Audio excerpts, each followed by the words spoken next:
Hey guys, it's Steph from Hot Moving, and this concludes the NBA Finals 2024-2025 NBA season with the Indiana Pacers, losing in seven to the champions Oklahoma City Thunder. Look, man, the game was obviously deflating, seeing Tyrese Halliburton go down. So it has been confirmed that it is a torn Achilles, and we just wish him the best, man. What a magical ride for the Indiana Pacers, one of the most improbable teams to make this run. Man. Okay. I think it's time to go over just kind of who are the biggest losers and winners in these NBA Finals. And I'm going to say, starting number one, the biggest winner in all this is gilgeous-alexander. I mean, he put up an incredible campaign this season, winning league MVP, winning finals MVP, was it being the scoring champ?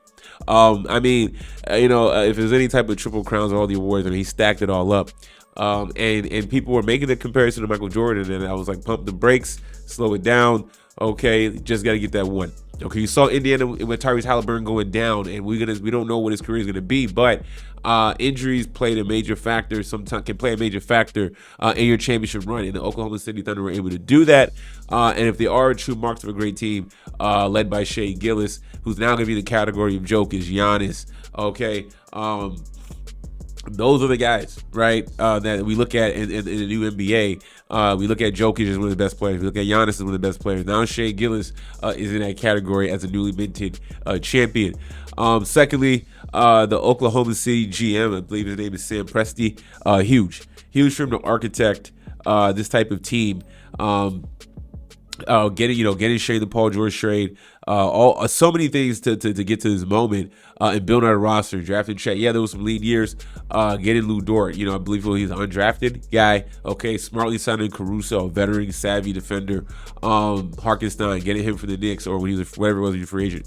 Okay, like they put together, and they have a lot in Jalen Williams, right? Like his stock went up as well.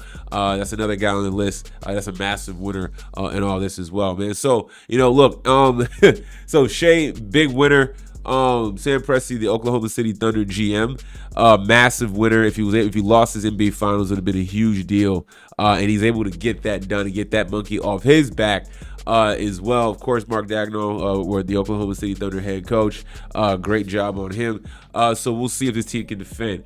All right, now massive losers in these NBA Finals. Obviously, one of the massive losers. And I say loser, not like he's literally a loser, but I mean it's Tyrese Halliburton, right? He got hurt. Okay, and you don't know when you're gonna get back to this point. And a lot of people like this Pacers team currently constructed, if healthy, obviously Tyrese Halliburton, to make another big run next season. And it seemed like that has been put on ice for the time being, as he has to focus on his health and everything as well. Another big loser in this series, in my opinion, is Miles Turner. Miles Turner did not show up well in this series. It was bad. Okay. He just didn't make it. He was not impactful. If you look at his game logs on throughout the playoffs, and especially in this series, it hasn't been good. I've always thought that Miles Turner is one of the more quietly underrated bigs in this league, and he didn't really show up. And I credit Oklahoma City Thunder defense, obviously, but I mean, I think Rick Carlisle didn't put him enough action. He kept getting the ball, high pointing the ball too much at the top of the key. Okay, he would really get the ball when he gets the ball down low, or there's times where he would have the advantage, and he wouldn't be aggressive. So I think Miles Turner. Maybe some people probably really think he was a good big. He's a good big, but is he a championship level big? Even just as a championship level big in a role, I don't think so. So not good. The other loser in this as well is obviously the head coach of the Pacers, Rick Carlisle. Right? It sucks. You are if you're the winning coach, you get the treats, and if when you lose, what I'm saying, people are.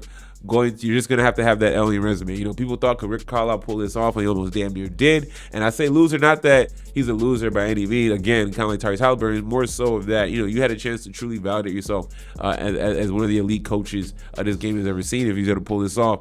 You leave a lot to be desired that he couldn't get that done. Still a great coach, right? But does it put him in a different tier? You know what I'm saying? Many coaches have won one championship because you put yourself in a different category, winning multiple championships and doing it with two different teams, right? So, Tyrese Halliburton, big loser in this. Miles Turner, massive loser in this. And also too, and just honorable mentions, man. A good winner is in this series with CJ McConnell. He played very well. And Andrew Nembhard played very well as a defensive guy that had one of the toughest responsibilities to guard Shai Gilgeous. Okay, so I mean, there's a lot of guys. Siakam played well in these playoffs and in these series. Okay, so those are some honorable mentions in terms of some of the things that were good. But overall, or in terms of winners, in a macro level, and then also too is last but not least, another big winner in all this is the Eastern Conference. It is the Eastern Conference for sure. This Eastern Conference is now wide the bleep open. It is absolutely open right now. You're gonna start hearing talks with Giannis. Could he stay? Even Damian Lillard out, and now Tyrese Halliburton is gone. Right? And most likely gone for the rest of the season. Yeah, gone next season. Right? Okay. The New York Knicks, they better get that coaching hire right. You know what? You could have ran it back. Okay, you gotta let the season finish. You can't be making rash decisions right at the end of the season. I mean, or at the end of your season, and there's still playoff basketball going on. You gotta see how things unfold. So Eastern Conference wide open. What does it mean for the Philadelphia Sixers they can hit on that draft? What does it mean for the New York Knicks to keep everything intact and get a right coach? What does it mean now for the Orlando Magic, who got Desmond Bane? Right? Could they be the team to now you insert them now in the NBA Finals? Right? The Cleveland Cavaliers. You had a dud with the Pacers. You don't have to really worry about them, possibly. Right? The Eastern Conference may not have to retool or do much, or maybe a team is maybe 4 draft picks away, sending it to another team for a very strong role player. Things have gotten very interesting now in the next NBA season and this off season. Anyways, guys, let me know what you think about the finals overall. Thanks for watching. Please like, subscribe. I'm out.